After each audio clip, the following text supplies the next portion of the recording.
I don't think I said good morning yet, so I will say good morning to all of you. I'm not sure if you can hear me, but I'll tell you what, I'll just change my battery here a minute because it's saying it's dead. Hey, we're in the book of Philippians, and you can find that without my mic just fine. It's on page 1230 in the Pew Bible that's in front of you, or maybe you have your own Bible, or maybe you have an iPhone or something that has it on it. Philippians is readily available. We're in a series on Philippians, and this week I'm preaching on Philippians 2, and I don't have the numbers memorized, but 12 through 18. Next week, make sure this doesn't pop in your ear here. Oh, this one's dead too. I think we need a 9-volt battery. Anybody take a 9-volt battery to church this morning? Next week, Mark Camper, Pastor Mark Camper, he was most recently at Holland Heights, CRC, in, Holland Heights. He's going to come and preach. We have like 10 or 12 pastors that are associated to attend church here, but everyone was busy. So Mark Camper is going to preach. I know he likes to do illustrations. I'm not sure if he'll bring any, but I met him when we were at the Pastors on Point thing a couple years ago. We were up in Colorado having a great time together, and first time I can feel to it. And we talked a little bit, and he said he'd be willing to come. So Mark Camper and his family. It's church camping next week, which means that a number of people are going to be gone, and but we are having church. So Jim House is going to lead worship. All right, here we go. Here we go to one. You ready? Testing, testing, testing. It says it's green here. So Eric's going to go back to college in a couple weeks, and but I said this to him this morning. I'm stalling. Here's what I'm doing. I said to him, I'm so grateful he's so willing to come. Sometimes he comes and does sound over Christmas vacation. You think, oh, it's just Eric, but he actually came from the other side of the lake to do sound. So thank you to everybody who's involved with worship. Now I'm really stalling. Let me grab the other mic while we're trying to figure this out. Maybe you'll get it when let's just use a handheld mic here, number 5. And that way we can read passage. So we're in a series on passage. There we go. So this. All right, we'll read the passage. We'll try again after I'm done with this. So we're in a series on the book of Philippians, just preaching through it this summer. And this passage is about obedience, but as I reflected, as I prayed through it, as I prepared to preach on it, really, and this morning as we worship, is really, the focus is joy. We're obedient so we can be people of joy. We don't fear so we can be people of joy. We don't grumble so we can be people of joy. That's the focus. Hey, look at that. Wait long enough, things happen. It's kind of like that's how it works with obedience, too. It is. It rings true, don't it? It does. All right, so I'm going to read this passage in Philippians 2. And the title in the book in front of you says, Shining as Stars.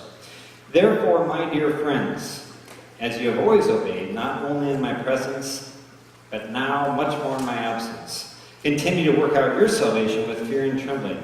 For it is God who works in you to will and to act according to his good purpose.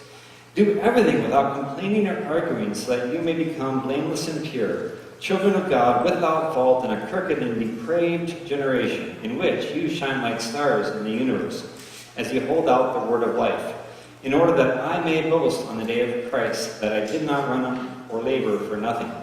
But even if I am being poured out like a drink offering on the sacrifice and service coming from your faith, I am glad and rejoice with all of you. So you too should be glad and rejoice with me. This is the word of the Lord. Thanks be to God. So this passage about obedience, it has this phrase in the middle of it, shining like stars in the universe, in the midst of a crooked and depraved generation. When I was in high school, for the 2 years that I was in high school before I quit that thing, I think it was a sophomore, and they were having the prom banquet. I went to a Christian high school, so the prom had themes of religious themes, right? And this passage was the main theme. So you may shine like stars in the universe. And I hadn't really heard that before. My dad was a pastor, so he hadn't really preached on that ever. At least I hadn't heard it. And it was a phrase that I just never knew was part of the Bible. So I was like, well, that's weird. How would you shine like a star in the universe when you're here at high school? That doesn't work that well. But I looked it up in the passage and realized it's in there, and I thought to understand it. Okay, I kind of get it, you know. But I was kind of an introvert in high school, and you can take it kind of off there. I was an introvert in high school, and my goal really wasn't to shine. My goal was to more like be on Jim a little bit. So I didn't resonate that closely. And also, I just remember the most prevalent thing about the whole thing, Shine Like Stars, is that there was a lot of purple. In the gym, they were decorating it, and it was just a lot of purple. Someone liked purple, someone like Deb, rarely maybe liked purple, right? And it was great. It wasn't bad. It was just there was purple and shiny things all over. I was like, well, that's kind of shiny, but you know. And then also high school is a time where you just feel awkward all the time. At least that's what my experience. I know some of you had different experiences, but you know, it was just weird. And so thinking, shine like stars, and how is all this decoration actually connected to the passage? And more importantly, the question is, how do we as Christians actually shine like stars in the universe? What does it even mean? It's a nice metaphor, but what does it even mean? How do we get there? So this morning, as we talk about obedience and fear and grumbling, that's really sort of the main learning thing that I got out of this, and I'm hoping to convey to you as we go through this sermon. So the passage in front of us, I'm just going to go through the text, says, therefore, my dear friends.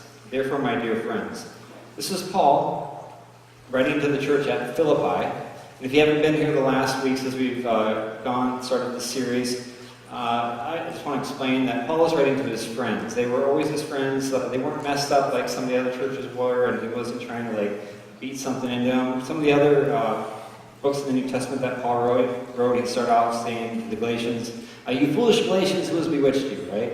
And to the Corinthians, like Pastor Heather mentioned last week, he kind of said something like, in the following issues, I have no praise for you, meaning you kind of messed up. But to the Philippians, he says again and again, you're my friends. You're friends from the beginning. They supported him when no one else did, even though he's in prison. They're still sending him gifts. They're great people. But he's still encouraging them to go on to greater obedience. And that's important in this sermon because that's the way I feel about you and this church and the people that are around here, both officially and sort of unofficially. Great people, but that doesn't mean that I or any of us don't have further on to go in terms of our obedience or faithfulness. And that's really the encouragement. Followers of God, press on to what God has called us to. So he's writing to friends. He says, as you have always obeyed, not only in my presence, but now much more in my absence, continue to work out your salvation with fear and trembling. And that's kind of weird. Maybe. I don't think I ever say to people who I'm doing pastoral care with or just talking to, be afraid. And that's not my main teaching, right? Be afraid. But here it is in the Bible. It says, work out your salvation with fear and trembling. And I do like it because it's like, take it seriously. Be real about this. Don't be casual, like, be real. I don't say this that often, but the most important teaching about this fear thing, I was watching a Francis Chan video a while back, and it finally helped me understand this whole fear thing. In the Old Testament, as you may know, there's a constant encouragement to fear God, to worship God, to fear God. I talk to some people, they kind of resent that because why would you want to worship someone who just wants you down on your knees worshiping him, right? It doesn't always play that well. But what I realized with that teaching of Francis Chan, and of course through the Bible, resonated, was this. And that is that if you learn to fear God, you don't need to fear anything else. That's how that works. And that's why God says again and again, fear me. Because when you learn to fear God in your life, you don't need to fear anything else. You might need to learn to deal with other things. You might need to learn to have some caution about some other things, but you don't need to fear anything else. And also when you learn to fear God, really what you learn in the background of that, and the real meaning of that, is to revere God. So like people in your life you respect or an authority, maybe a good example might be if you had a great dad as your dad, right? You feared him, you revered him, but you also loved and adored him. Hopefully, I know all of us didn't have that. That's the idea. We revere God. Fear is part of it, but not the major part. So he says, fear God. Why? Because if you learn to fear God, you won't need to fear anything else. And that's a great lesson for this time in our culture, because so many Christians, so many articles are like, fear this, fear this, fear this, be afraid, be afraid. Some of you know a while back there were some tornadoes in Iowa. You hear about that, right? The tornadoes went right through a town I lived in. Actually went right through a building of a factory that I'm really familiar with for years. And know some people that work there. My dad used to work there, etc., etc. And so I'm looking online trying to find some articles about this to figure out what happened. And I came across an article that was published in the UK. It said, tornadoes hit small towns in Iowa. Where is it going to strike next? Like, be afraid. And so many news articles are written with this in mind because they want to get clicks. And it's just kind of funny because I grew up in Iowa, and tornadoes are always happening, and people in Iowa, for the most part, will be just fine, right? You don't need to worry about it. Tornadoes come and go. It seems to learn how to deal with them. That's another sermon, I guess. But we're constantly encouraged to be people of fear, both by the news and the Christians around us. But that's not what God says. Fear God. You won't need to fear anything else. The next one is grumbling or arguing. It says this: do everything without grumbling or arguing. Do everything without grumbling. You know, if this said, do everything with grumbling or arguing, some days I would have this passage down pat. I would be rocking it. And so would more of us than just me, right? Grumbling and arguing comes so naturally. And it's just something that happens. And as you look through the rest of Philippians, you'll see that Paul is kind of foreshadowing one of his main points. There's two women in the church in Philippi that don't get along. He's kind of leading up to that. But he says, do everything without grumbling or arguing. Why does he say this? Why is this so important? Because this is what happens naturally. Grumbling and arguing happen sort of on a default mode. And some of us are just kind of a little bit more negative. Some of us are a little bit more positive people naturally. It's kind of genetic. But all of us, time to time, find it really easy to grumble and complain. And how do we do this? I'm not going to dwell on this too long, but both fear and anxiety, so that's set, and grumbling and complaining act like a drug in our system. Fear and anxiety are a bit of an upper, like it gets us ramped up, right? And sometimes you use that to get things done. Sometimes you use that to not get burnt by the fire on the stove or such things. But it also sometimes disables us because we get so ramped up we can't be centered and be who we're called to be. And that's why fear God, don't fear anything else, it gets balanced out. Grumbling is kind of the other thing, I think, this is my theory. Grumbling and complaining is kind of a downer. You know, it's so bad, things are so horrible. Or we complain to other people, blah, blah, blah, blah. You know, it's kind of a downer. And again, it keeps us from being the people God has called us to be, because instead of actually processing with God what we're frustrated and angry about, instead of actually being part of the solution, we're just complaining about things. Now, there is a point in time where we need to process stuff with people and to sort of discern what's bad and why it's bad and how we can act in their life, our life, and improve. There is a place for looking at the things that are happening in the world and going, that's bad. It's very, very bad. You know, and praying about it and seeking to do good things. But there comes a point where it's just sort of a depressant drug that keeps us from doing the things that God has called us to do, and keeps us, as well as the people we're grumbling to, from being who they're called us to be. Now, this isn't really an issue in this church, but in many churches, many Christian fellowships, many groups of Christians, what happens is there's just a smattering of people in the fellowship that like to grumble. And what that actually does is it keeps the church from being the kind of church that God wants it to be. Because it's just sort of a downer, well, I can't do it. And then the church doesn't live out. Don't grumble or complain, because it keeps us from being who God has called us to be. I was talking to Sarah Webster right before church, and she said one of the things she's doing for her son is just to give him a word of encouragement every single day. And this is a thing that David Weimhoff found at Hobby Lobby a while back. Where's David? I saw you. There. And I don't think he bought it, but he posted it, right? There's always something to be grumpy about. Well, there is.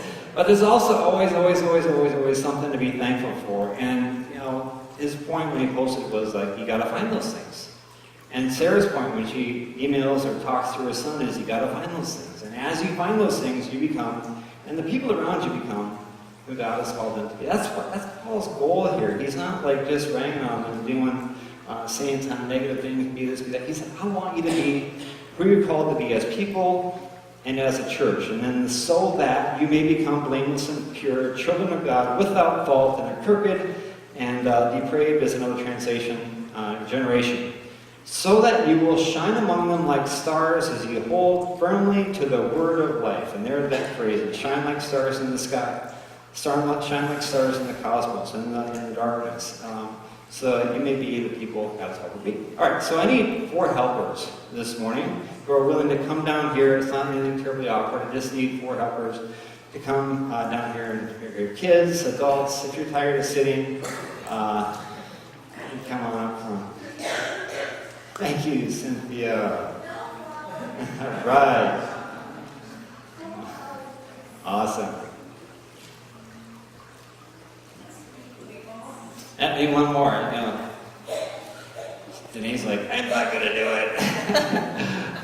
Oh, Vicky's coming up.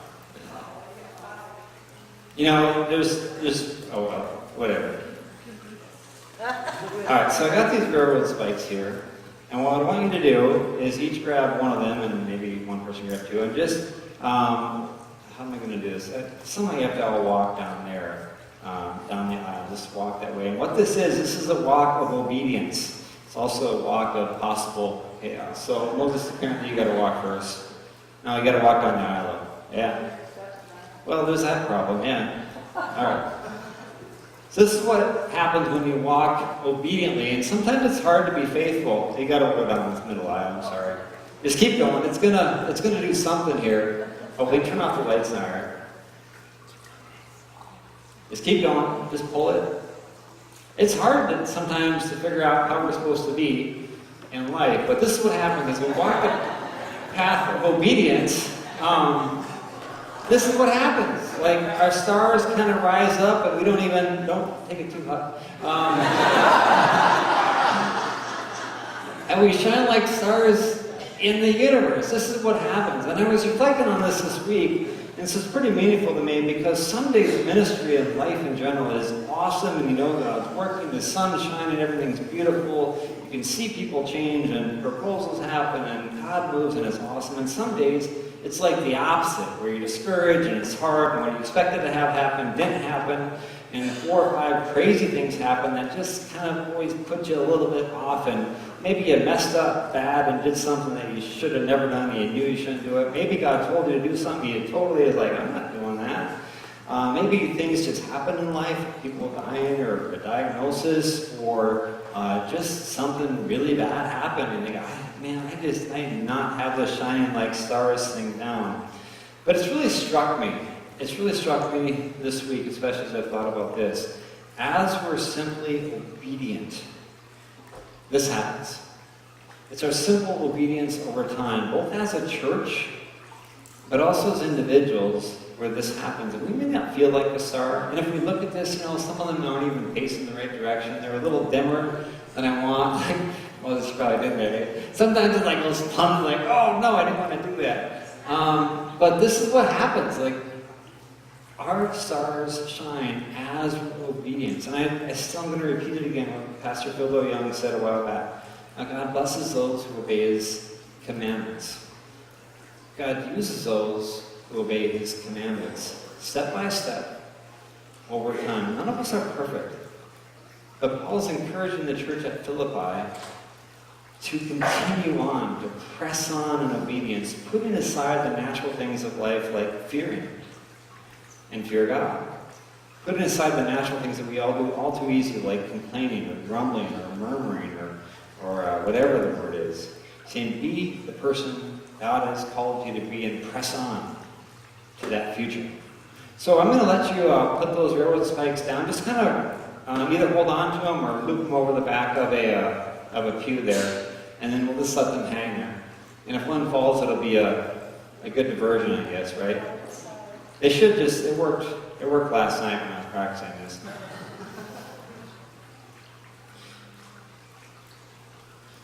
And I think, turn a few lights on, but leave the cross lights off. So, you know, you read all this and you hear all this and you go, oh, it's a fun illustration, but how do you obey? I found these ducks in the cadet building. I asked Jim if I could use them this time, since the sermon was about obedience. And he said yes. And I asked my daughter this morning if she knew what all your ducks in a row meant. She had no idea, because apparently I don't use that expression very much. But all your ducks in a row kind of means that you have all the things in your life kind of figured out. And the expression is, I got to get all my ducks in a row, because sometimes, well, you know what the ducks do. They wander off and they talk back. You know? Yeah. They get a little unruly and they run off, and sometimes they don't do what ducks are supposed to do. Meaning sometimes their obedience sort of gets off the trails a little bit. And sometimes maybe things in our life don't look like a duck at all. It looks like a frog, right? I think this one makes sound too, and it's kind of fun, so it makes me happy. In any case, this is our life. It doesn't matter who we are. There's always things in our obedience, in our striving to be who God's called us to be, in this area or any other areas, that just get a little wonky. So I came across a thing this week that I think really spoke to me about this whole thing of obedience. This is a switch, a railroad switch. And to me it represents a certain dynamic that happens again and again in my life. In my life, as I go through the months and weeks and years, it seems like God is always convicting me about something else I need to grow in, and that is the process of sanctification. That shouldn't be unexpected. And every once in a while, I get to a new area more often than I'd like, and it's like, well, this is the duck you need to work on now, or this is the crazy frog that you now need to process issues and learn. And a lot of it's just learning a new thing in a new area, like how not to grumble in a particular area, like, for example, how to deal with conflict in the church environment that I really didn't grow up trained at all to deal with. And it's just a new skill set, or maybe a new temptation because there's a new situation. And every time I get to a new area of life that I need to work on, it's sort of like this picture, like the rails are split. And I can't quite see straight, I can't quite discern which one is which or how the whole thing works out, but I start to sense that something should probably change. And sometimes it's when Marcia says something should probably change. And sometimes it's just when things happen, like something isn't working quite right. I had just a trivial example is my eyes have been kind of feeling weird the last couple of years, to be honest. I really don't say anything very much, but so I went to the eye doctor on Friday, and he did a whole check with his machines, and he asked me a bunch of questions, and he says, well, I've got news for you. You have dry eyes. Oh, okay. So he says, you're ready to wash them on, put things in, and it'll be better in 10 days. I thought, oh, I could have done that sooner. All right, so for the last couple of years, I've been like, something's a little wrong. I don't know what to do. If it's more serious, the closer we get to the time of change, we start to realize that something is really not working, and life stops working more and more. Like something's got to give, something's changing, something's going to be different. And then at some point we begin to see the exact point that, boy, something really is going to change. And this could be like, I got to stop drinking, or I got to actually do my finances once in a while, or I got to get a new job. It could be any number of things, but sometimes life changes as God is calling us forward.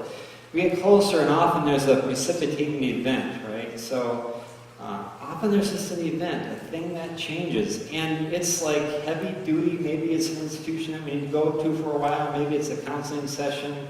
Maybe it's I don't know if I like that, use that phrase on Sunday morning, but come to Jesus moment, where literally you come to Jesus and realize the power of Jesus, the change that's needed. It's often a significant thing that involves things that we never even knew about before. We learn new lessons. And this is how life goes for a while, and anybody who's come out of addiction knows this is true. You're living right, but addiction is right there. That's why you got to go to a meeting every day. That's why you got to stay on point. That's why you got to get the internet turned off. That's why, whatever it might be, you got to get your wife to wake you up and go to work early. But it's right there, and it's hard not to go back because it's right there. You got to stifle your tongue, whatever it might be. Eventually, it gets a little bit easier. And then eventually you get kind of far away from the previous types of behavior. But this is helpful. I think this is the spur of the railroad that goes off. But this is helpful. Because on each side there's these fences, there's razor wire, there's kind of junky cars around there, which I like, but probably most of you don't like that much.